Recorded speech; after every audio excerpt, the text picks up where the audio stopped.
Welcome to the FSMA Produce Safety Refresher Course, Module 1, Worker Health and Hygiene.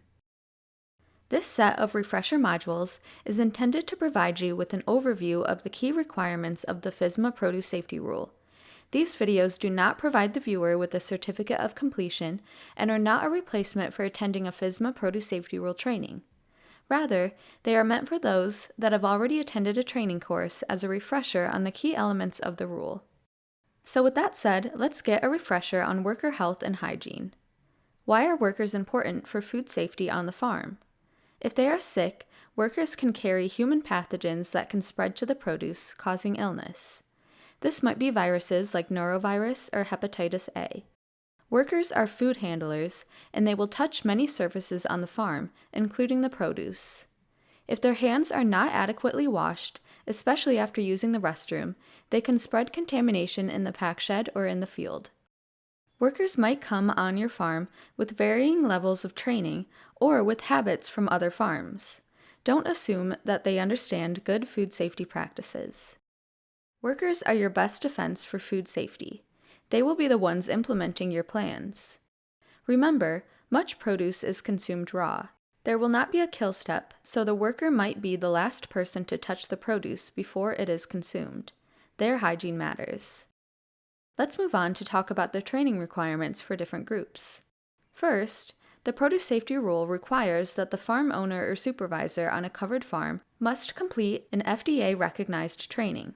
The 8-hour training using the curriculum from the Produce Safety Alliance meets this requirement. Remember, the certificate follows the person, so if the person from your farm who attended the training has left the farm, you will need to send another person to the training. Now, let's look at training requirements for workers on the farm. Before we begin, remember that the covered produce we talk about here means produce that is included with the Produce Safety Rule. First, who is a worker? Anyone who works with covered produce and food contact surfaces. This includes full-time, permanent, temporary, part-time, seasonal, volunteers, and family members. They do not need to be paid to qualify as workers under the Produce Safety Rule. When should workers be trained? Training is required upon hiring and then at least once annually and periodically after that, and the training must be supervised by a qualified person.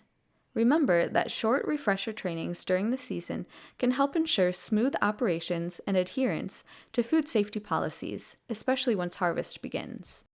Which topics must be included in the worker training? The FSMA Produce Safety Rule indicates these 3 topics must be included for workers on a covered farm.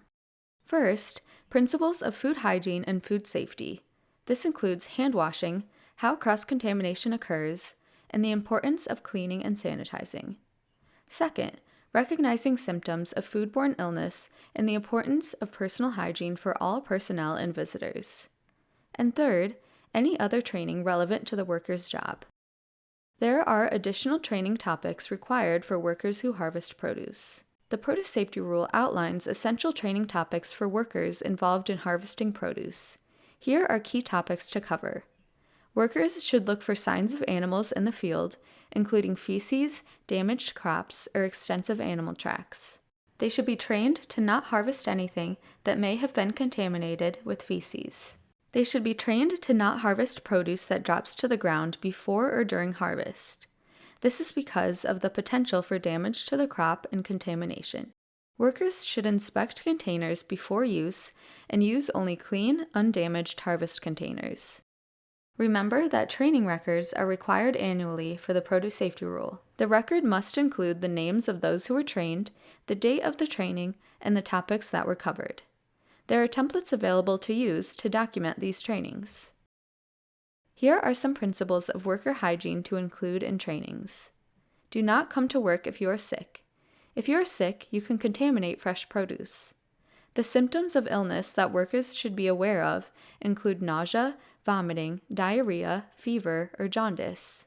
If they have any of these symptoms, they should not be working with fresh produce. Here are some other topics to include for workers related to worker hygiene. Workers should wear clean clothes and shoes, especially if they work with animals, to prevent cross-contamination. If they are worn, gloves must be changed when they are contaminated or torn. Gloves are not a replacement for hand washing. Workers should remove aprons, gloves, and other equipment before using the restroom, and these things should be stored in a way that prevents contamination. Next, let's get a refresher on what is required for training visitors.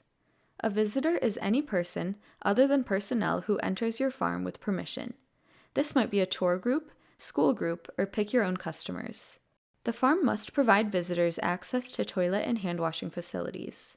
The farm must make visitors aware of the farm's food safety policies.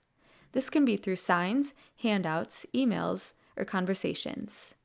Here are some examples of policies to make your visitors aware of.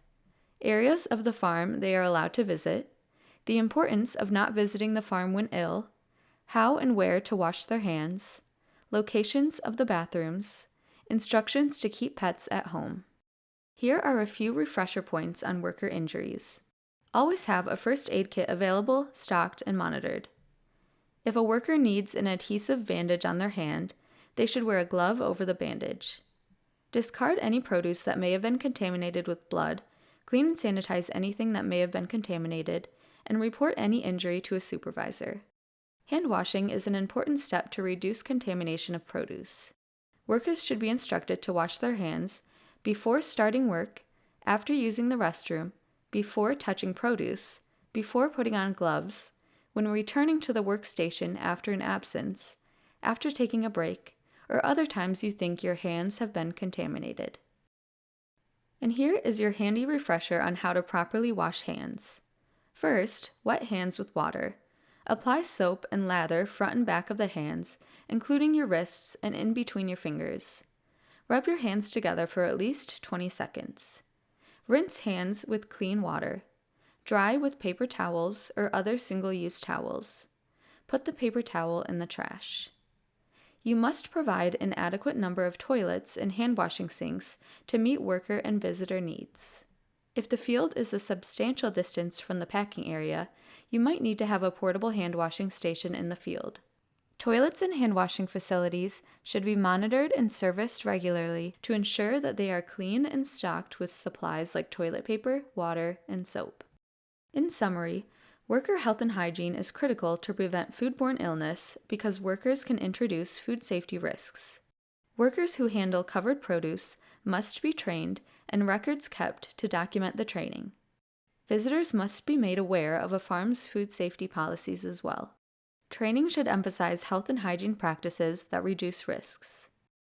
This has been the Worker Health and Hygiene module of the FSMA Produce Safety Rule refresher course. Find links to resources below and be sure to watch all of the other modules in this refresher course.